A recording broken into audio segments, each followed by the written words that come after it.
Mikwano gyange njagala obeebaza era mbaniriza ku mukutu gwa Wilson Mugaya Official n'olunaku olwaleero nate. Olunaku olwaleero mbadde nfuna amasimu ag'enjawulo oba obubaka obw'enjawulo nga buŋŋamba njogereko ku bizinensi ya boda boda. Era after few days waliwo mukwano gwange omulala era eyambuziza ku eno bizinensi ya boda boda era nate olunaku olwaleero nzize wano okwogerako ku butya bw'osobola okutandika bizinensi ya boda boda. Nkimanyi bangi abayogerako ku bizinensi eno era olwaleero nzize kuwa ezimu ku details z'oyina okukola okutandika boda boda bizinensi oba biki by'oyinza okutandika oba okussa mu nkola okutandika eno bizinensi ya boda boda. Nkimanyi mwebuuza ebibuuzo bingi omuli boda boda ogifunamu ebeera yange nga omwana avuga abampa ssente oba bavuga ekisanja ye agivuga myezi emeka era endagaano bagiwandiika batya. Mu vidiyo y'olunaku olwaleero ebyo bye tugenda okutunulako tulabe omwana muntu ki gw'olina okuwa boda boda olina kukola ndagaano otya era butya bw'aba alina okusasula ssente. So nga tatundagenda wala ntwala omukisa guno okubuuzaako era mikwano gyange abeekuumira ku mukutu gwa Wilson Mugaya Official okuli business tips ideas wamu ne counseling ez'enjawulo mu biti eby'enjawulo in case nga olina kyoyagadde ku counseling. So tugenda tunuulira ebintu bya mirundi ena biki omuntu wa boda boda gw'onaagulira piki byalina okubeera nabyo qualities endagaano saako na birungi ki ebiri mu kuvuga piki ya kinoomu n'ey'ekisanja. So nga tetunagenda mu bingi katusooke tugende straight ku qualities oba bisaanyizo ki omuntu bw'oyagala ogulira piki byateekeddwa okubeera nabyo. Bino bikulu nnyo bw'oba tobigoberedde oyinza osuula busuzi ssente zo anti munnange nga gw'omaze gagula buguzi piki nga togoberedde biki by'olina kuteeka mu nkola oba owa boda boda byalina okubeera nabyo olyoke omugulire piki. Ekisooka yalibadde skill. Tokwata ssente z'okugulira muntu boda boda nga kyakola takimanyi lwakuba mukwano gwo lwakuba mwana wa sisita wa jjajjaawo gukwate bukwasi ssente zo oteekemu omugambe genda okole ki genda ovuge. Bw'anaakola accident oba bw'anaafuna obuzibu kijja kuba ssente zo nga zoofiiriddwa. So mukwano gwange togula buguzi kintu okiwa omuntu nga talina kyamanyi oba oluusi nga tavugangako ku piki. So alina okubeera skilled. Kyakubiri ateekwa okuba nga alina registered boda boda stage. Kirungi nnyo okugulira omuntu piki nga alina ku stage eyeekalakalira w'akolera. Si kusanga muntu n'akugamba ngulira kino oba njagala kukola ngulira piki naye nga tomanyi na stage ki kwakolera. So olina okubeera nga ogulidde omuntu ekintu naye nga omanyi w'akolera w'omusanga we bamumanyi okitegeera. Kyakusatu oteekwa okuba nga mwesigwa ng'amanyiddwa abantu b'oku stage bamemba b'oku stage saako ne chairman wa ku stage.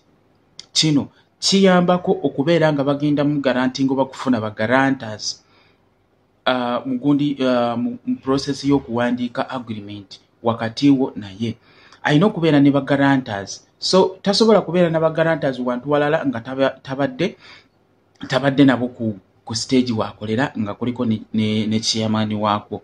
So ekirala ateekwa okuba nga Munnayuganda. Oyinza okulaba omuntu avudde Sudan avudde wa n'agamba ngulira piki naye nga n'okumusanga tokola ki tomanyiiwo in case bw'oba nga oyagala dealinga n'abantu. Of course waliwo abantu nga yadde si Bannayuganda naye nga beesigwa asobola okukola but still omuntu ono ateekwa okuba nga alina at least national ID oba any national document mwosobola okubanga mujja photocopyinga mufayiringa ebintu ebyo mubitwale ku LC owa stage chairman wa stage abine nabyo saako ne ku poliisi. So ebintu byonna bino at least ebimu ku ebyo ateekwa okubeera nga abirina okusobola okuba nti naawe obeera konkushuwa nti pikiyo eri mu mikono mituufu. Kati tugende ku agreement. Bangi beebuuza agreement ya piki bagikola batya. Ng'omaze okugula piki of course omuntu omaze omulaba buli kimu kiri steady ku byenjogeddeko waggulu nga byonna biri bulungi. So biki ebiteekwa okubeera mu ndagaano. Of course abantu balina engeri nnyingi ze bawandiikamu endagaano zaabwe naye ekitalina kubulamu ebintu biringa 4-5 ebitalina kubula mu ndagaano. Agreement ekisooka kirina kubeera mu period time muntu kwatandikidde mpaka waalina okukola. Mulina okubeera mu ssente mmeka z'alina okusasula either a week oba omwezi kuba kisinziira engeri gye muteesezaamu. Waliwo abagamba nti nze boosi wange ngenda kubanga nsasula week, waliwo abagamba nti nze ngenda kubanga nsasula mwezi. Ye ebbanga ki ekidetermininga ebbanga ly'okuvuga pikipiki kisinziira ku piki condition yaayo. Waliwo piki empya teyenkana myezi na pikipiki nkadde gy'oguze $2 million, $3 million. So ebbanga ly'oba olina okuvuga pikipiki eyo ye sente mmeka. Ebiseera ebisinga baboosi kye bakola batera okudabolinga sente ze baguze piki. Waba giguze $2 million agamba bw'ogivuga mu bbanga bw'eriti ng'osobola okunziriza $4 million osobola okutwala piki. Njogera ku ya Kisanja. So waliwo agamba nti nze giguze 3 njagala 6. So n'obala bbanga ki omuntu ly'anaaba akola ki ly'anaaba asobola okusasuliramu obukadde 6. So n'ekirala ekitalina kubula mu ndagaano waliwo bagarantas. Bagarantas okuli ba stage members at least 2 ne chairman wa stage. Kati bagaranta kitegeeza buli lwobeera nga osekendiza omuntu oba oli garanta w'omuntu mu kintu oba looni oba kati ng'eyo piki boda looni n'ebintu ebirala kiba kitegeeza nti obeera mu position okubeera ng'osobola okusasulira oyo omuntu singa abafunye obuzibu oba singa abadduse n'ekintu. So ogwo gwe mugaso gw'abagarantas. Ekirala muteekwa okubeera mu terms and conditions obukwakkulizo amateeka n'obukwakkulizo. Obumu kubeera mu ndagaano eno ya bodaboda nti ateekwa okusasula ssente bwe ziti buli bbanga bwe riti. Naye singa alemererwa katugeze tumuwaayo omwezi gumu oba 2 kisinziira ku mmwe bwe mukoze eki bwe muteesezza pikipiki ejja kumugibwangako nga tabanja. Okitegeera ako kikamu ku bukwakkulizo. Wayinza okubeerawo buno obukwakkulizo so bulina okubeera sides 2. Bulina okubeera nga buyamba nannyini piki n'agenda ogivuga kubanga tokyamukira bukyamukirize nti bangulidde piki sijja kufaayo ku bukwakkulizo obugenda okubeera mu ndagaano. Kubanga waliwo n'abagagga baboosi nga baagala okubba ebintu by'abaana n'agamba nti bw'alemererwa emyezi 2 nga tasasudde ssente walino zisasulira bodaboda emugibwako nga talina kyabanja.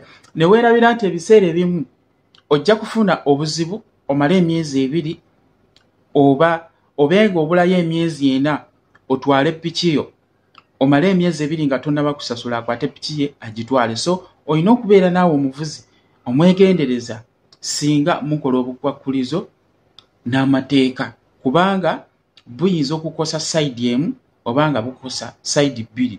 So tokyamukirira nti bangulidde piki. Omusajja ebiseera ebisinga baboosi abatayagaliza ayinza okuba nga obuzayo ebbanga ttono n'ofuna obuzibu oba neyeekweka n'otasobola muwa ssente n'agamba ntya mba piki yange nkole ki ngende. Kati kino ky'oba olina okukola gwe ng'avuga. Bw'olaba nga omusajja yeekwese obulayo emyezi 3 naye gino emyezi 2 ayagala agyekweke asobole okuba nti akutwalako piki yo, tukkirira bagaranta oba abali mu ndagaano obategeezeeko singa mubanga mwatwalayo ne kopi emu ku poliisi ogende ne ku poliisi we reporting ogambe twakola endagaano bweti ne bweti naye bosi wange takwata simu ate yeekwese ate endagaano egamba singa ndemerwa emyezi 2 okusasula ssente piki enzigibwako nga sirina kimmanja.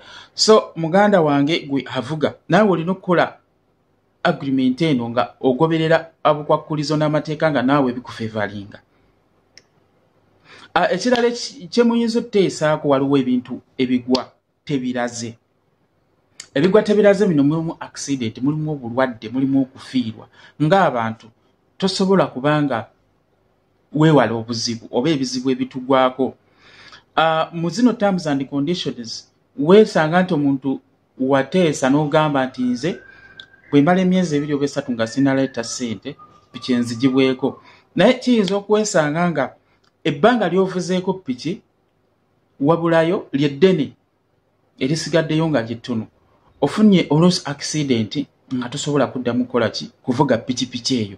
Mulina okubeeramu akawaayiro nti in case nga nfunye obuzibu sisobola kuddamu kuvuga piki, nfunye obulwadde, nfunye accident, muyinza oteesa n'ogamba tuyinza otunda piki eyo ne tusalako balansi wo, then balance omulala n'akola ki n'anzirira. So totunulira butunulizi nti bwennemerwa, kubanga oyinza ofuna obuzibu actually n'olemerwa nga tosobola kukola ki kuddamu vuga piki. So ekyo kijja kubeera wakati wammwe ababiri okuteesa butya bwe mulina okuhandolinga terms and conditions.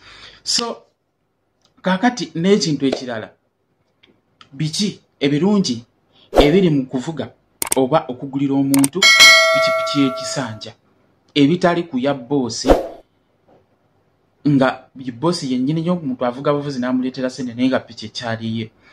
Ebirungi ebimu ku biri mu boda y'ekisanja, ekisooka avuga piki oba gwe wadde ekisanja yabeera responsible ku mechanical problems. Ekirala abeera responsible ku shortage mu cash. Okitegeera, tajja kukugamba mbu ate omupiira gwayabise, simanyi ate natomedde train y'abandi neggwawo baagala sente, ate simanyi natomedde omuti gw'amasannyalaze ne gusaanawo banjagalako sente. So ekyo gwe aguze piki agulidde oli piki, ebyo biba tebikukwatako. Okitegeera, tebikukwatirako ddala n'ebirala ebikwata ku bizibu gwe kyoyaba oyagala sente zo omuntu ayinza okunnyonnyola nti nfunyemu obuzibu n'okiwulira. So n'ekirala kye mbadde njagala obbagamba, ebintu ebikwatagana ne ku bodaboda nga gwe nannyiniyo ng'omuntu akuvugira buvugizi, biri ebizibu byenyogeddeko waggulu biba bigenda kukusanga. Ekisooka omuntu ajja kugamba nti leero sikoze, leero nfunye obuzibu, nva mu galagi, ebyo byonna ajja bikugamba. Okitegeera, ntomedde omuntu, simanyi ate ntomedde kino ntomedde kiriso.